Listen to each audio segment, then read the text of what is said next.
Hello friends, नमस्कार। Class 12 chapter 5 magnetism and matter के एक और सेशन में आप सबका स्वागत है। जैसा कि आप देख रहे हो, हम डिस्कस करेंगे Gauss law for the magnetism. We have discussed Gauss law in the electricity also, and in that sense, let me write Gauss law in electricity. What was that? That is the flux through a closed surface. Flux through a closed surface is equals to q enclosed upon epsilon 0. Okay, and that is also that E a cos theta. And here Gauss law for the magnetism. Before writing Gauss law, let me draw two things. One thing is that magnet. Here south pole, here north pole. Magnetic field line is coming out from north pole and like this. Okay, forming a closed loop. Let me draw again. Okay,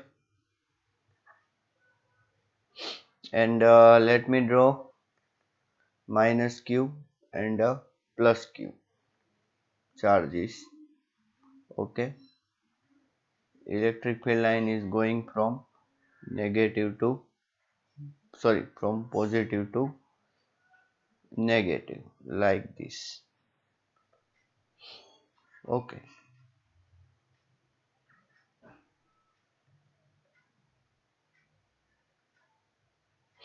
Hmm.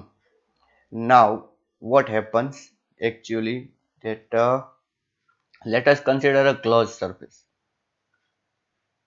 In the closed surface from here, okay, this line emerging out, this line emerging out, this line emerging out, this line emerging out, every line emerging out means what? Flux is not equal to 0. Clear? Okay, let me consider closed surface here. Okay, so this line emerging out, this line is emerging out, but what about these two lines? They are coming in. So how many lines are emerging out? 2. How many lines are coming? 2. So total flux is equals to 0. Is it clear to you? Everywhere, wherever you select, okay, here also, see, if you select here, then flux will be 0. Okay, but here flux is not 0.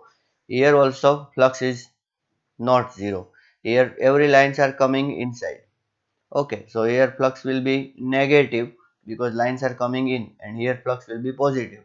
But if you select here, see, two lines are coming in and two lines are going out. Okay, ऐसा क्यों हुआ? Because magnetic field lines form closed loop. Okay, इसीलिए ऐसा हुआ. तो Gauss law क्या है? बहुत सिंपल है. Gauss law states that magnetic flux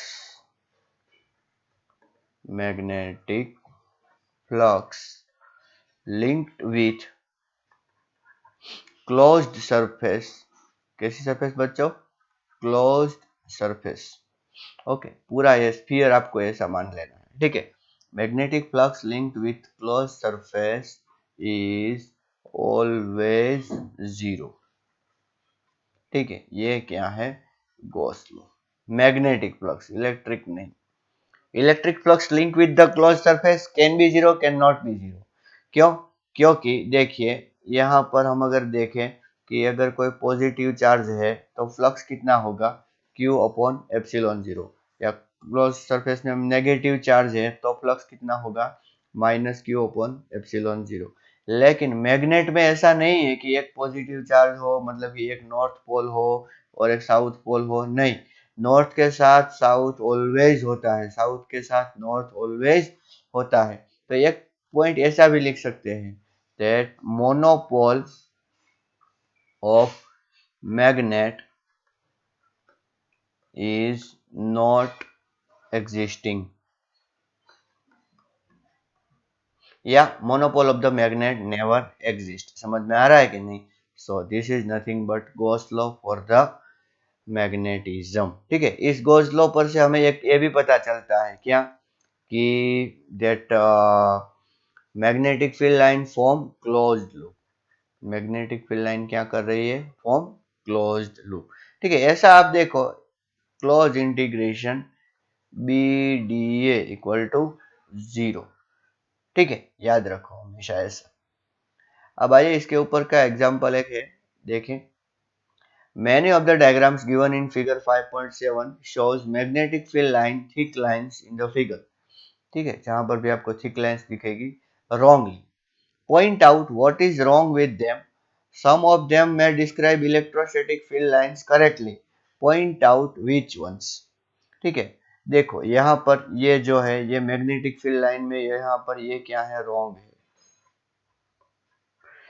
क्यों? क्योंकि एक ही पॉइंट से कभी मैग्नेटिक फील्ड लाइन नहीं निकलती।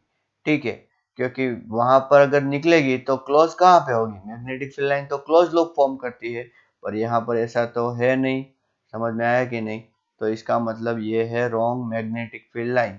हाँ, लेकिन ऐसा हो सकता है कि एक पॉइंट चार्ज हो तो इलेक्ट्रिक फील्ड ऐसा हो सकता है, तो ये राइट इलेक्ट्रिक फील्ड लाइन से। ठीक है, यहाँ पर मैं ई देख रहा हूँ, तो ई में ऐसा है, हाँ ये मैग्नेट है कि यहाँ पर नॉर्थ पोल है और यहाँ पर साउथ पोल। तो इसका मतलब ये क्या है?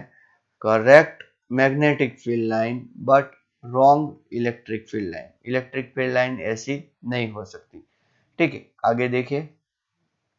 अच्छा, ये ना तो इलेक्ट्रिक फील्ड लाइन हो सकती है, रॉन्ग ई एंड बी। क्यों? क्योंकि दो इलेक्ट्रिक फील्ड लाइन हो या दो मैग्नेटिक फील्ड लाइन हो, कभी एक दूसरे को क्रॉस नहीं कर सकती। They never cross. Okay, now here what about this? देखो ये ऐसी जा रही है अंदर, ऐसी जा रही है अंदर। ठीक है, इलेक्ट्रिक फील्ड लाइन ऐसे हो नहीं सकती। ठीक है, लेकिन मैग्नेटिक फील्ड लाइन भी ऐसी नहीं हो सकती। क्यों? देखो वो भी दोनों जगह पर अंदर जा रही है और यहाँ से ये क्या हुआ?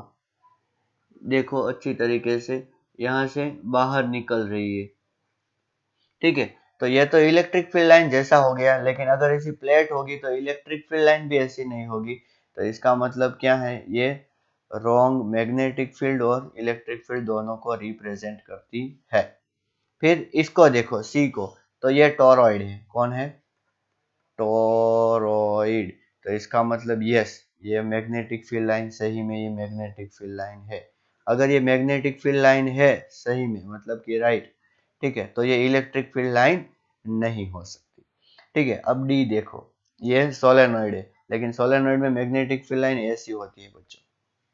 ठीक है, यहाँ से थोड़ा कर्व हो जाना चाहिए, ऐसा नहीं होना चाहिए, वरना तो गॉस लॉ यहाँ पर सेटिस्फाई नहीं होगा। ठीक है, so what we can say that yes, here this is a wrong representation of magnetic field line. Electric field line तो ऐसी हो ही नहीं सकती। ठीक है, यहाँ पर देखिए जी में मैग्नेटिक फील्ड लाइन ऐसी कभी नहीं होगी, थोड़ी सी कर्व होगी बच्चों। कैसी होगी? थोड़ी सी कर्व। तो कर्व तो है नहीं, इसका मतलब ये क्या है? Wrong representation of electric field as well as a magnetic field. ठीक, इलेक्ट्रिक फील्ड कैसे? तो इलेक्ट्रिक फील्ड ऐसे कभी क्लोज नहीं होती। ठीक है, समझ में आया कि नहीं? ओके, एक एग्जांपल और देखिए। Magnetic field line shows direction at every point along which a small magnetized needle align. Do the magnetic field line also represent line of force on the moving charge particle? तो answer है no. बच्चों यहाँ पर देखिए, ये अगर electric field है और यहाँ पर मैं क्यू चार्ज रखता हूँ तो उस पर फोर्स ऐसा लगेगा। क्यों? क्योंकि फोर्स का फॉर्मूला क्या है? Q E. लेकिन सोचो कि अगर ऐसा मैग्नेटिक फील्ड है तो यहाँ पर अगर चार्ज क्यू है ऐसे मूव करेगा, ठीक है, तो उस पर मैग्नेटिक फोर्स कितना लगेगा? Q v B sine zero. हमने फोर्स के बारे में तो पढ़ा था, तो इसका मतलब जीरो फोर्स लगेगा। या तो अगर इस मैग्नेटिक फील्ड लाइन पर ऐसे जा रहा है तो जो क्यू वी बी साइन 90, जो ये फोर्स लगेगा वो V और B इन दोनों को परपेंडिकुलर होगा। Force perpendicular to V and B। तो इसका मतलब क्या है कि मैग्नेटिक फील्ड लाइन कभी फोर्स रिप्रेजेंट नहीं करती, सिर्फ वो रिप्रेजेंट क्या करती है कि मैग्नेटिक फील्ड की जो नीडल होती है ना वो कैसे अलाइन होगी, उसकी डायरेक्शन रिप्रेजेंट करती है, ठीक है। So it does not represent force, because if force is there then it will be perpendicular to the magnetic field. Okay, magnetic field line can be entirely confined within the core of a toroid but not within a straight solenoid. Why? Straight solenoid के पास and होते हैं और toroid के पास and नहीं होते। Okay, इसीलिए because toroid does not have a and and straight solenoid have a and, that's why. If magnetic monopole existed, how would the Gauss law for the magnetism be modified?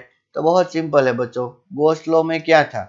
देखिए, Gauss law में था Q upon epsilon zero, तो यहाँ पर हम लिखेंगे Q की जगह पर पोल स्ट्रेंथ लिखेंगे, ठीक है, और जहाँ पर एप्सिलॉन जीरो डिवीजन में है वहां पर म्यू जीरो को हम मल्टीप्लीकेशन में ले लेंगे, ठीक है। क्यों? क्योंकि आप देखिए, जब आप आपने अगर एनालॉजी देखी होगी तो जब कभी भी म्यू जीरो अपॉन 4 पाई होता है ना, तो यहाँ पर हम देखने को मिलता है 4 पाई एप्सिलॉन जीरो, इक्विवेलेंस में बोल रहा हूँ।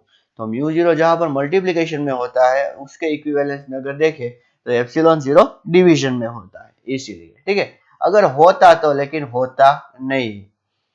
डज अ बार मैग्नेट, क्या होता नहीं है मतलब ये सा इसमें, लेकिन एक्चुअली में तो फ्लक्स कितना रहता है, zero. Does a bar magnet exert torque on itself due to its own field? No, ठीक है, कोई अपने फील्ड से अपने आप पे टॉर्क नहीं लगा सकता। Does the one element of current carrying wire exert force on other current carrying element of same wire? Yes. कैसे?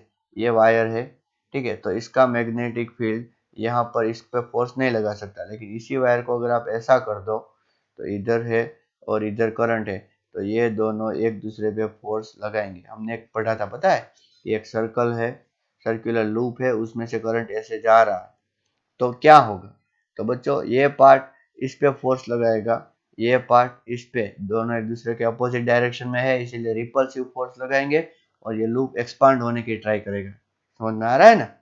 ओके, अब ई पार्ट देखिए, कौन सा? ई।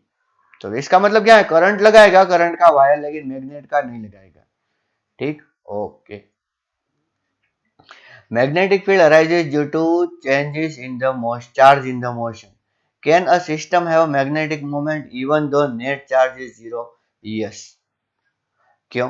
क्योंकि कोई चार्ज ऐसा होता है, कोई चार्ज ऐसा, तो मैग्नेटिक मोमेंट है वो ऐड हो जाती है। समझ में आया कि नहीं? तो ऐसा भी पॉसिबल है, that yes, that system do not have a total, मतलब कि totally system is a neutral, but yes it has a magnetic moment.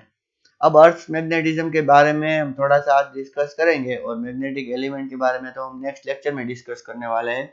आप देखिए, ये ज्योग्राफिक नॉर्थ है, ये ज्योग्राफिक साउथ है, ठीक है, उसके 11.3 डिग्री, जैसा हमने पहले लेक्चर में डिस्कस किया था, यहाँ पे जियोमैग्नेटिक नॉर्थ होगा और यहाँ पर जियोमैग्नेटिक साउथ होगा। ऐसा हमने ऊपर से कवर चढ़ा के नाम दे दिया है, वरना यहाँ पर मैग्नेट जो है उसका तो नॉर्थ होता है और इसका इधर साउथ होता है, ये प्लीज बिल्कुल मत भूलना, ठीक है। और इसको बोलते हैं ज्योग्राफिक एक्सिस, ज्योग्राफिक एक्सिस, और ये जो एक्सिस है इसको बोलते हैं जियो मैग्नेटिक एक्सिस, ठीक है। और उन दोनों के बीच में कितने डिग्री एंगल रहता है?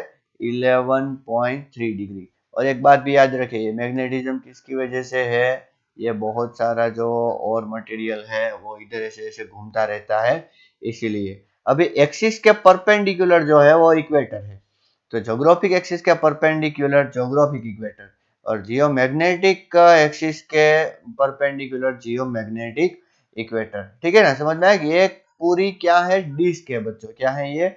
डिस्क। और ये भी क्या है? डिस्क। समझ में आया अच्छी तरीके से आपको? ऐसे परपेंडिकुलर डिस्क है, एक तो मैग्नेटिक इक्वेटर है और एक है जियोग्राफिक इक्वेटर। समझ में आया कि नहीं? अच्छा, इसको, ये जो लाइन है, ये लाइन, उसमें जो एक ऐसा प्लेन सोचो, तो उसे बोलते हैं मेरिडियन। क्या बोलते हैं बच्चों उसको? मेरिडियन, ठीक है। जो जो जोग्राफिक एक्सिस में होगी वो जोग्राफिक मेरिडियन, और मैग्नेटिक एक्सिस में होगी वो जियो मैग्नेटिक मेरिडियन। ठीक है, समझ में आ गया आपको अच्छी तरीके से। अब ये लास्ट एग्जांपल देखिए क्या दिया है। तो earth magnetic field at the equator is approximately 0.4 गोस। तो इक्वेटोरियल मैग्नेटिक फील्ड दिया है बच्चों, कितना 0.4 इंटू 10⁻⁴ टेस्ला। आपको अर्थ की रेडियस मालूम होनी चाहिए 6400 किलोमीटर। ठीक है, हमें अर्थ की डायपोल मोमेंट फाइंड करनी है। तो आपको बच्चों इक्वेटोरियल मैग्नेटिक फील्ड का फॉर्मूला पता है, क्या है इक्वेटोरियल मैग्नेटिक फील्ड का फॉर्मूला? इक्वेटोरियल मैग्नेटिक फील्ड का फॉर्मूला है μ0/4πm/r³।